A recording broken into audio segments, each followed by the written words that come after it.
ایک مسلمان جو اللہ پر ایمان رکھتا ہے، اللہ کے پیغمبروں پر ایمان رکھتا ہے، صحابہ کرام کے ساتھ محبت کرتا ہے، کیوں گستاخی کرے گا؟ اور اگر فرض کیجئے کہ کسی آدمی نے اس طرح کی بدزبانی کہیں کی ہے تو اس کے معاملے کو اللہ پر چھوڑ دیجئے۔ حیران رہ جائیں گے کہ ایک طرف ایسے گاندھی جیسے سہولت کار اور شامی صاحب تو مخلص بندے ہیں بہرحال،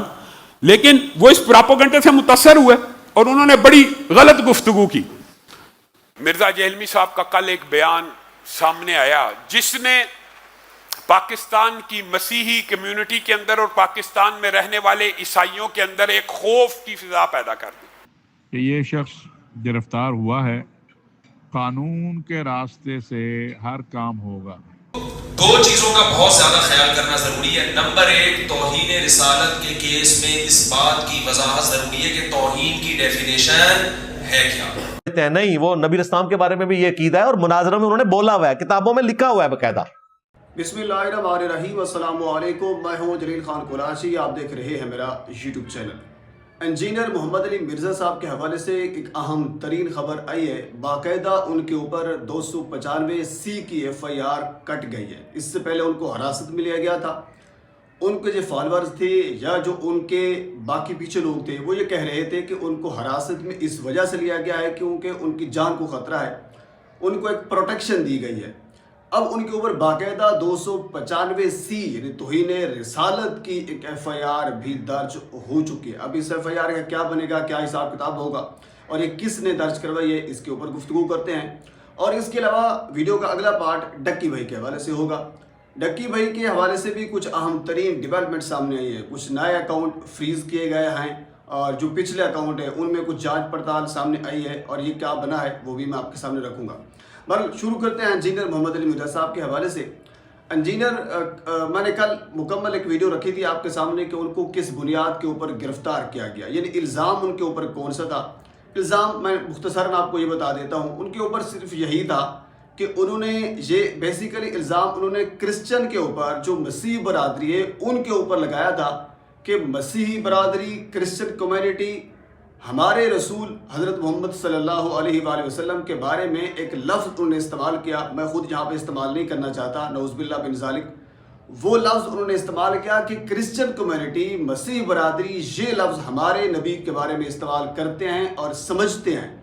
اس کے بعد انہوں نے یہ آگے یہ کہا کہ پھر بھی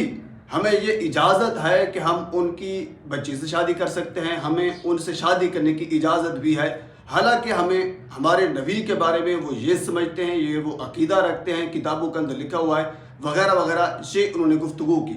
اب اس میں دو پہلو ہیں، ایک تو مسیح برادری کے اوپر الزام اور اس کے بعد میں پھر مسیح برادری نے اس کا ایک جواب دیا کہ ہمارا اس چیز سے کوئی تعلق نہیں ہے اور نہ ہی ہم اس قسم کی کوئی چیز سمجھتے ہیں اور نہ ہی ہماری کتابوں کے اندر کوئی لکھا ہوا ہے۔ ایک اب دوسرا پہلو یہی ہے کہ جو علماء کرام ہیں وہ یہ سمجھ رہے ہیں کہ یہ جو مرزا صاحب نے کیا ہے یہ توہین رسالت کے زمرے میں آتا ہے،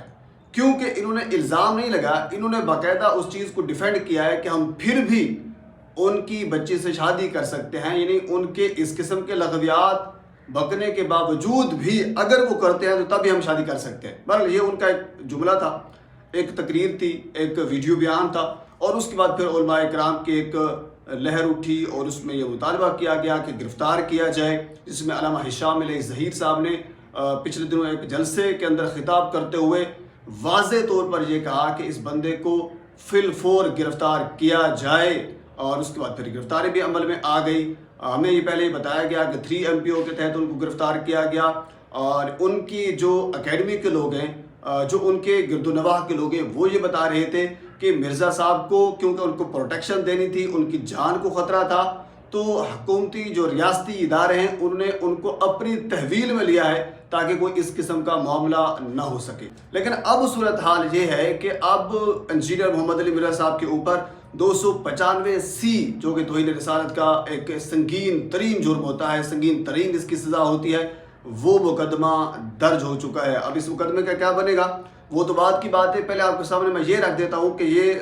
کس نے درخواست دی ہے۔ درخواست گزار اس کے اندر یہ موقف اپناتا ہے کہ 24 اگست کو میں نے ایک ویڈیو دیکھی اور اس ویڈیو کے اندر توہین رسالت کی گئی تھی، یعنی درخواست دی گئی اور اس کے بعد پھر مقدمہ درج کیا گیا۔ عمیر علی قادری یہ اہل سنت عالمی تنظیم اہل سنت جو ہے یہ ان کے ایک رکن ہیں اور یہ شورا کے ممبر بھی ہیں۔ پیر افضل قادری صاحب جو تحریک لبیک کے پہلے رکن ہوا کرتے تھے، یہ ان کے مرکزی امیر تھے۔ پہلے تحریک لبیک کا یہ ایک پارٹ تھا اور اس کے بعد پھر انہوں نے الگ ہو کر ایک اپنی جماعت بنائی، عالمی تنظیم اہل سنت۔ یہ اس کے ایک رکن ہیں جنہوں نے درخواست دی اور اس درخواست کی بنیاد کے اوپر انجینئر محمد علی مرزا صاحب کے اوپر 295 کا مقدمہ درج ہو چکا ہے۔ اچھا، اب معلومات یہ ہے کہ جو مختلف علماء اکرام ہیں وہ آپس میں لڑ پڑے ہیں، جس میں معروف مذہبی اسکالر ہیں جاوید غامدی صاحب۔ ان کا موقف یہ ہے کہ جو انجینئر صاحب کے اوپر مقدمہ درج ہوا یا انجینئر کے ساتھ جو کچھ ہو رہا ہے یہ درست نہیں ہے، اس سے مذہبی منافرت پھیلتی ہے وغیرہ وغیرہ۔ انہوں نے اپنی دلیل دی۔ اس کے جواب میں علامہ ہشام علی ظہیر صاحب آئے، انہوں نے یہ کہا کہ مرزے کے بغض میں غامدی صاحب جو کر رہا ہے یہ درست نہیں ہے۔ دونوں کلپ آپ کے سامنے رکھتا ہوں، پہلے یہ دونوں کلپ آپ سن لیں، اس کے بعد پھر ہم آگے چلتے ہیں۔ علمی چیزوں کو علمی طریقے ہی سے دیکھنا چاہیے۔ ایک مسلمان جو اللہ پر ایمان رکھتا ہے، اللہ کے پیغمبروں پر ایمان رکھتا ہے، صحابہ کرام کے ساتھ محبت کرتا ہے، کیوں گستاخی کرے گا؟ اور اگر فرض کیجئے کہ کسی آدمی نے اس طرح کی بدزبانی کہیں کی ہے تو اس کے معاملے کو اللہ پر چھوڑ دیجیے۔ حیران رہ جائیں گے کہ ایک طرف ایسے غامدی جیسے سہولت کار اور شامی صاحب تو مخلص بندے ہیں بہرحال، لیکن وہ اس پراپوگنڈے سے متاثر ہوئے اور انہوں نے بڑی غلط گفتگو کی۔ یہ دونوں کلپ آپ نے سنے، اور اس کے علاوہ باقی مختلف علماء اکرام ہیں، جس میں طاہر اشرفی صاحب آئے، اس میں لال مسجد کے خطیب مولانا عبدالعزیز صاحب، اور باقی اور بھی بے شمار علماء ہیں۔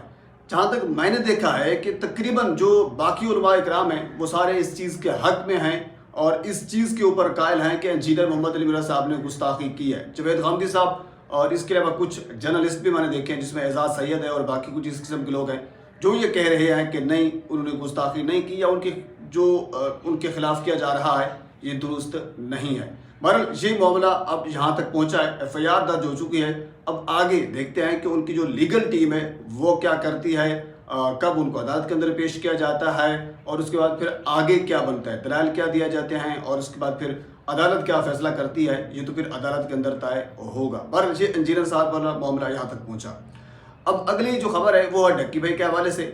ڈکی بھائی کے حوالے سے پہلی خبر آپ کو یاد ہوگا میں نے دی تھی، کیونکہ کل اب ان کی 11 روز کا جو جسمانی ریمانڈ ہے وہ مکمل ہو چکا ہے۔ کل ان کو دوبارہ عدالت کے اندر پیش کیا جائے گا۔ عدالت سے براہ راست جو بھی ڈیولپمنٹ ہوگی وہ بھی میں آپ کے سامنے رکھوں گا،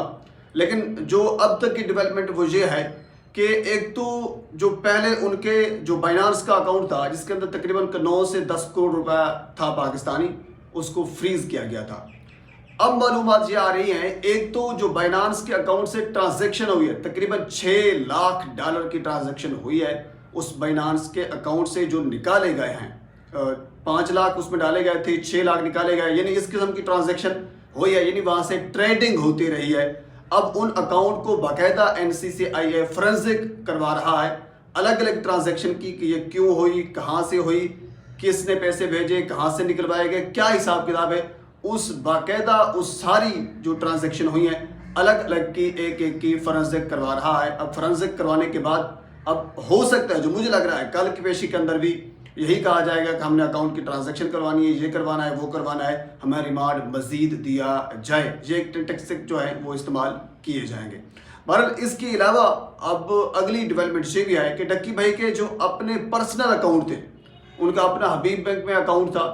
اور باقی ان کی فیملیز کے جو اکاؤنٹ تھے، تمام تر اکاؤنٹس کو فریز کر دیا گیا ہے، اور اطلاعات کے مطابق لاکھوں روپے بلکہ کروڑوں روپے جو کہا جا رہا ہے وہ ان کے اپنے ذاتی جو اکاؤنٹس ہیں ان کے اکاؤنٹس میں بھی موجود تھے۔ ان تمام اکاؤنٹس کو فریز کر دیا گیا ہے۔ اب ڈیولپمنٹ یہ ہے، اب واضح لگ رہا ہے کہ یہ جو معاملہ ہے یہ منی لانڈرنگ کی طرف لے کر جا رہے ہیں، اور منی لانڈرنگ کی طرف لے کر جانے کے لیے تمام تر چیزوں کی فرنزک ہوگی، اور فرنزک کروانے کے لیے ان کو کم از کم 1 مہینے کا ٹائم لگ سکتا ہے۔